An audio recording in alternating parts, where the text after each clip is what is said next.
Olá pessoal, bem-vindos a mais um vídeo da nossa série de Liderança em Foco.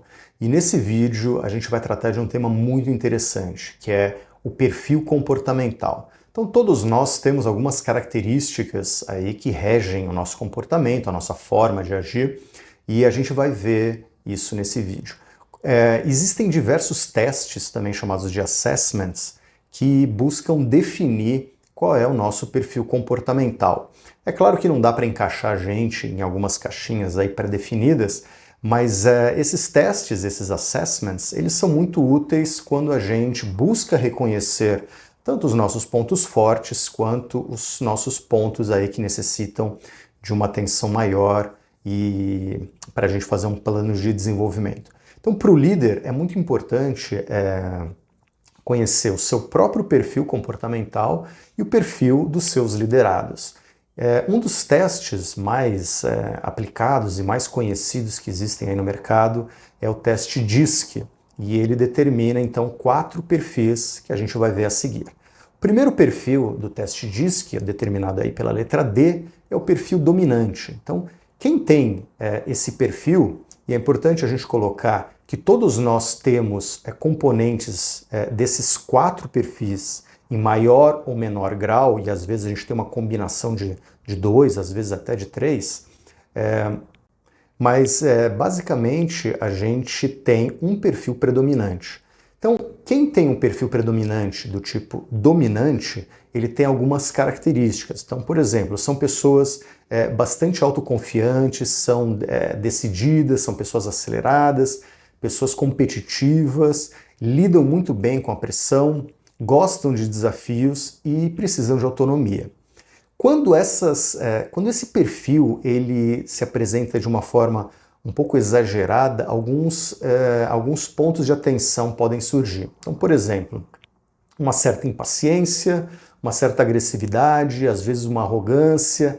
São pessoas que, quando têm esse perfil muito exagerado, podem ser extremamente controladoras e às vezes até egocêntricas. Então, esses são os pontos de atenção desse perfil. O perfil seguinte, a letra I, de influente, então ele define algumas características. Então, pessoas que têm um perfil influente são pessoas comunicativas, são pessoas extrovertidas, são emotivas, amigáveis, têm facilidade de se expressar e são pessoas bastante persuasivas, daí o nome desse perfil de influente. Por outro lado, quando esse perfil ele tem algumas características exageradas, podem surgir alguns pontos de atenção, como por exemplo, uma certa indisciplina ou dificuldade em seguir regras, uma certa desorganização, um excesso aí de vaidade, querem estar sempre aí no centro das atenções, procrastinação e dificuldade em dizer não. Então esse, claro que são características nem sempre presentes, mas que podem surgir nesse tipo de perfil. O terceiro perfil é o perfil com a letra S, de steadiness, em inglês, que a gente traduz como estável.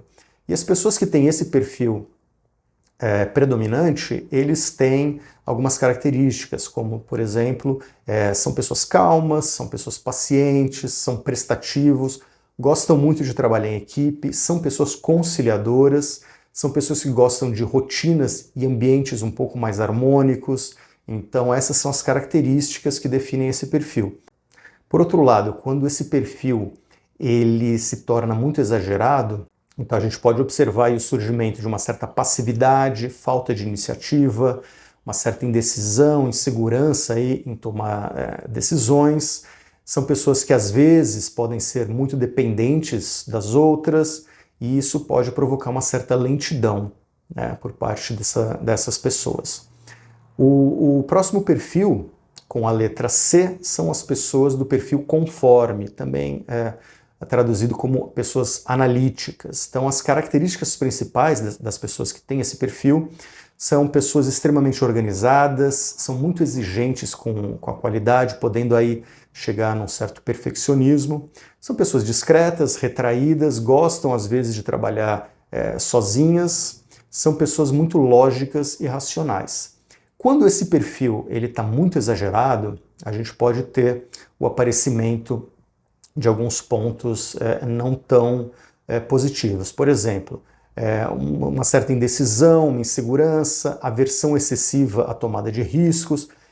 Eles podem se tornar um pouco centralizadores, são pessoas que às vezes têm um pouco de dificuldade de tomar iniciativa e, como eu já falei, são pessoas excessivamente perfeccionistas. Então esses são os pontos de atenção para esse tipo de perfil. Então por que é importante o líder ele conhecer o seu próprio perfil e o perfil dos seus indivíduos? Para um líder, conhecer o seu perfil ele é muito importante porque ele permite que se avaliem os pontos positivos e aqueles pontos de atenção. E um líder, a gente sabe que ele precisa, ele enfrenta uma série aí de situações e que ele deve se comportar de forma adaptativa. Então é importante que ele conheça qual é o seu perfil natural e quais são as adaptações que ele precisa fazer de acordo com a situação. E da mesma forma, quando ele lida com os indivíduos que fazem parte da sua equipe, ele conhecer o perfil dos seus subordinados ajuda ele a tratar cada um deles de forma adequada, né? E para uma equipe é muito importante você ter a presença de vários perfis complementares. Então, se você tem na sua equipe alguém com perfil dominante, às vezes é muito bom você ter uma pessoa analítica trabalhando em conjunto. Então, se um às vezes não é tão detalhista, às vezes uma pessoa um pouco mais atirada, você tendo uma pessoa um pouco mais lógica e analítica do seu lado, isso aí gera então uma combinação mais adequada dependendo do tipo de projeto. E da mesma forma os outros tipos de perfil. Então é muito importante a gente ter noção de quais são as características que nós temos de forma predominante no nosso comportamento e a gente fazer as adequações necessárias. E também reconhecer o perfil das pessoas que fazem parte aí do nosso convívio. Nesse vídeo, então, a gente viu as características, os perfis comportamentais, falamos do teste DISC, né, que é um teste muito conhecido no mercado. Espero que vocês tenham gostado. Até a próxima e um grande abraço.